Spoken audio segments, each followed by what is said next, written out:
বৌমা কোথায়?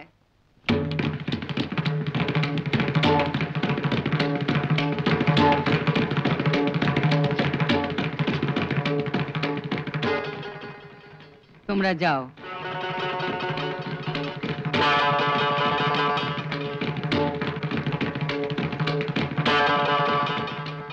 ওকে।